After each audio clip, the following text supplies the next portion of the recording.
There are many different types of vehicles in use today.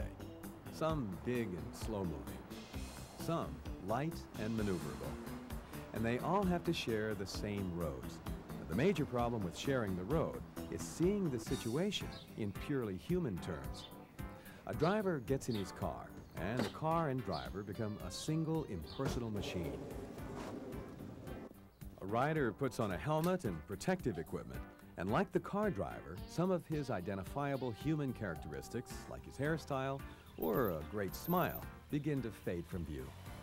So it's quite possible that the driver will treat the rider on his motorcycle in a way that he'd never treat him face to face. And the way the car driver treats the motorcycle rider is important because in a collision, a rider is more vulnerable than a driver. Car drivers have a steel cage all around them.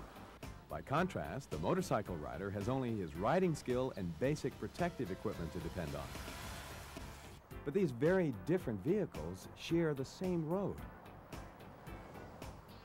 To give this some human scale, we're going to ignore the vehicles for a moment. Here are a rider and a driver walking down the street. Look at that. Nobody would consider that a reasonable way to behave on foot. And it's not a reasonable way to behave if the rider is on his motorcycle and the driver is in his car. The most common accident between drivers and motorcyclists involves a car turning in front of an oncoming motorcycle. Even good drivers sometimes don't notice motorcycles or misjudge the rider's intentions. To avoid this kind of hazard, drivers need to appreciate the differences between cars and motorcycles. That way, they can understand why riders do what they do. The first factor to consider is size. The driver and the rider may be the same size as people, but not in their vehicles. Motorcycles are much shorter and narrower than cars, so they present a smaller profile.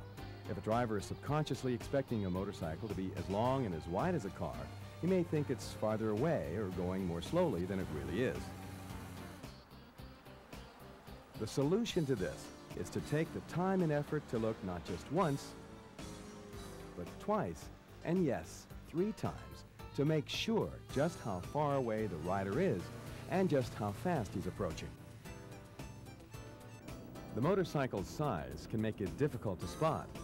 Motorcycles are sometimes hidden by traffic, road signs, and other distractions. Even if you are actively looking for motorcycles, you may not see a motorcyclist who is maneuvering safely and legally in traffic. If you saw somebody walking ahead of you on a sidewalk, would you think, why should he have the right to that whole space? So I'm going to share it with him. Now, you wouldn't do that to the rider on foot, and the consequences are much more severe if you do it in your car. Motorcycles will use the whole lane in traffic to see and be seen. But what confuses car drivers is that motorcyclists may not always be in the middle of that lane. There are several reasons for this. They may be moving to one side of their lane or the other to see ahead better or to be seen. They may be avoiding hazards that mean nothing to cars, like debris, oil, or potholes. Either way, the motorcycle will use the whole lane, so don't try to share it.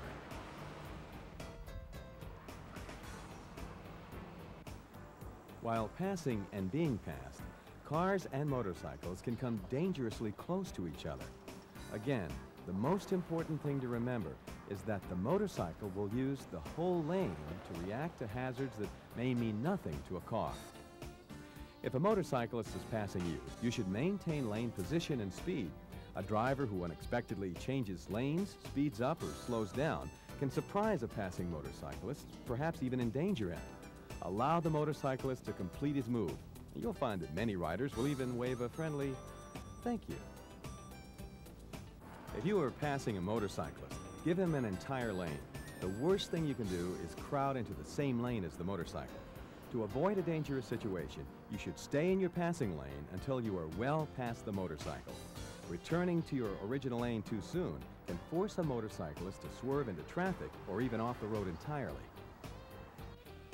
Intersections are the most likely places for a collision for 2 reasons. First, because the car driver may not detect the motorcyclist.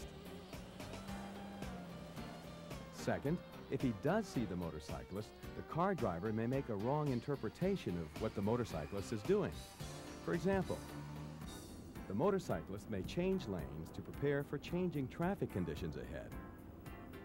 Or the motorcyclist may have to move to one side of a lane to prepare for a turn or to avoid a hazard that the driver doesn't see or doesn't worry about.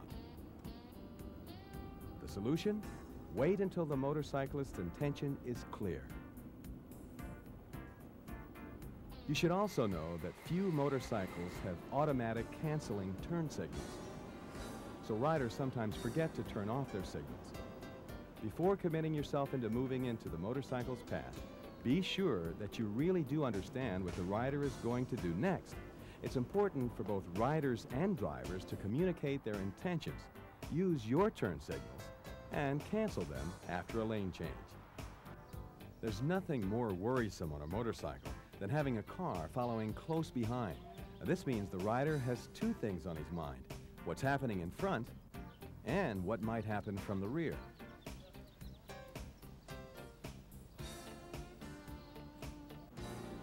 Why do car drivers sometimes tailgate a motorcyclist? Because a driver can see past a motorcycle easily. He may not consider the bike much of a threat or realize how close he actually is to it. The car driver may even be concentrating on the vehicle in front of the motorcycle.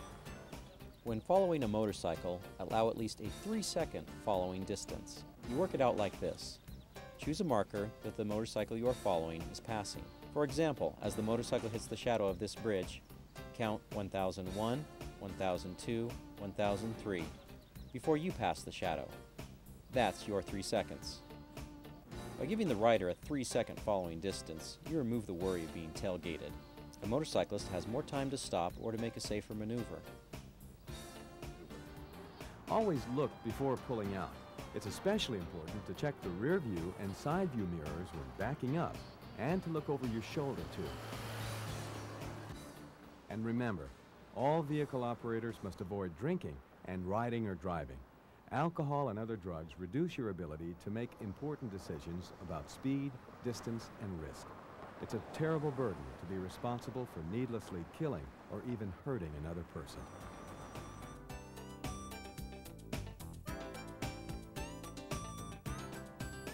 Now that you understand motorcyclists a little better, share the road with them. Treat them like the guy next door.